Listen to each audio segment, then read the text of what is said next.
Umaga mga kasolar, so dito yun sa amin is mainit na. Bago lang nakabalik yung aking solar setup na 3 kilowatt kasi nalubatan ako. Ito pala ay naka ATS. So gumagamit ako dito ng LVD module at saka kasi yung ang inverter natin na Samdon is masyadong mababa yung LVD module, yung low voltage declination. Pero gumagana naman kaso kung babaguhin mo yung is nagkakaroon ng alarm.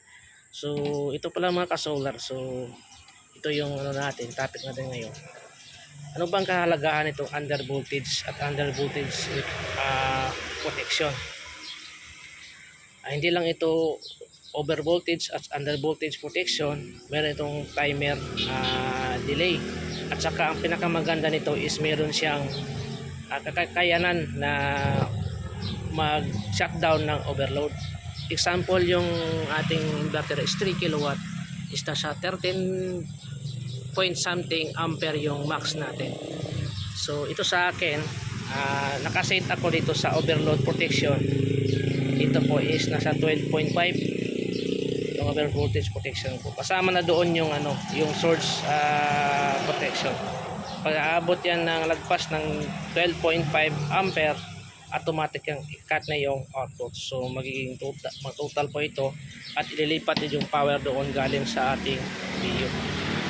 So ito po, meron naman dyan sa meron naman sa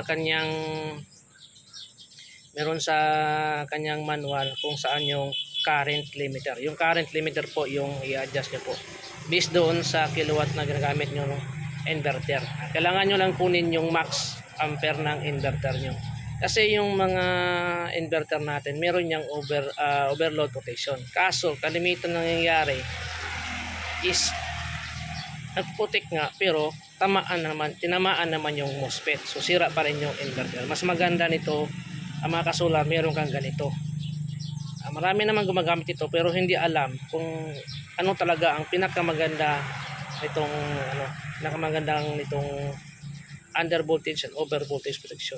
Ito para iTax Nelly. So ayan. So meron ibang yan kita nyo, current protector. Ayan. Adjust nyo po yun. Yan po yung para doon sa ating overload protection para doon sa ating inverter. So nasa inyo po yan kung ilan yung